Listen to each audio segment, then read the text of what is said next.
Hello friends, ಮತ್ತೊಂದು ವಿಡಿಯೋಗೆ ಸುಸ್ವಾಗತ. ಜನರನ್ನ ಪ್ರೀತಿಯ ಸ್ಮಾರಕ ಯಾವುದು ಎಂದರೆ ತಾಜ್ ಮಹಲ್ ಎನ್ನುತ್ತಾರೆ. ಹೆಂಡತಿ ಸತ್ತ ನಂತರ ಅವಳಿಗೋಸ್ಕರ ಗೋರಿಯನ್ನು ಕಟ್ಟಿಸಿದ್ದಕ್ಕೆ ಪ್ರೀತಿಯ ಸ್ಮಾರಕ ಎನ್ನುವುದಾದರೆ, ನಾನು ಇವತ್ತು ನಿಮಗೆ ಹೇಳುತ್ತಿರುವುದು ನಿಜವಾದ ಪ್ರೀತಿಯ ಸ್ಮಾರಕದ ಬಗ್ಗೆ. ದಶರಥ್ ಮಾಂಜೆ ಈ ಹೆಸರನ್ನು ತುಂಬಾ ಜನ ಕೇಳಿರಲಿಕ್ಕಿಲ್ಲ. ಇವರು ಬಿಹಾರ್ ರಾಜ್ಯದ ಗಯಾ ಬಳಿಯ ಗೌಲಾರ್ ಗ್ರಾಮದ ಒಬ್ಬ ಕಾರ್ಮಿಕ. ಇವನ ಹೆಂಡತಿ ಫಾಲ್ಗುಣಿ ದೇವಿ ದಿನವೂ ಬೆಟ್ಟವನ್ನು ಹತ್ತಿ ಇಳಿದು ಬೆಟ್ಟದ ಆ ಕಡೆಗೆ ನೀರು ತರಲು ಹೋಗುತ್ತಿದ್ದಳು. ಅವಳು ಗರ್ಭಿಣಿಯಾಗಿದ್ದಳು. ಹೀಗೆ ಒಂದು ದಿನ ಮಾಂಜೆ ಕೆಲಸ ಮಾಡುತ್ತಿರುವಾಗ ನೀರು ತಗೊಂಡು ಬರುವಾಗ ಕಾಲು ಜಾರಿ ಬೆಟ್ಟದ ಮೇಲಿಂದ ಬಿದ್ದು ಸಾವನ್ನಪ್ಪಿದ್ದಳು.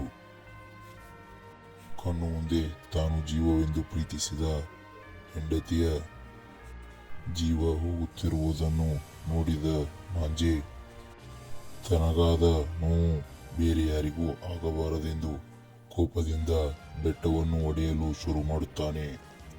ಬರೀ ಸುತ್ತಿಗೆ ಮತ್ತು ಉಳಿ ಬಳಸಿ ಬೆಟ್ಟ ಒಡೆಯಲು ಮುಂದಾಗುತ್ತಾನೆ.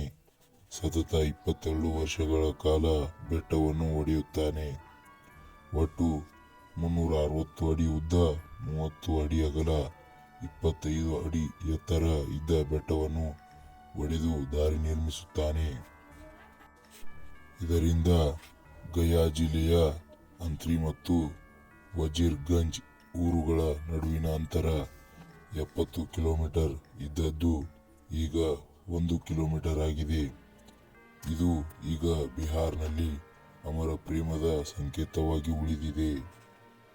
ಇದನ್ನು ನೋಡಿದ ತುಂಬಾ ಜನ ಹೇಳೋದೇನೆಂದರೆ, ಪ್ರೀತಿಗೋಸ್ಕರ ತಾಜ್ ಮಹಲ್ ಕಟ್ಟಿದ್ದು ಶ್ರೇಷ್ಠವಲ್ಲ, ತನ್ನ ಪ್ರೀತಿಗೆ ಆದ ನೋವು ಬೇರೆ ಯಾರಿಗೂ ಆಗಬಾರದೆಂದು 1000 ಜನಕ್ಕೆ ರಸ್ತೆ ಮಾಡಿದ್ದು ಶ್ರೇಷ್ಠ.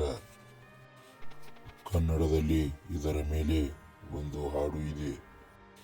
ನಿಮ್ಮ ಅನಿಸಿಕೆ ಏನೆಂಬುದನ್ನು ವಿಡಿಯೋದ ಕಮೆಂಟ್ ಬಾಕ್ಸ್ನಲ್ಲಿ ತಿಳಿಸಿ. ಧನ್ಯವಾದಗಳು.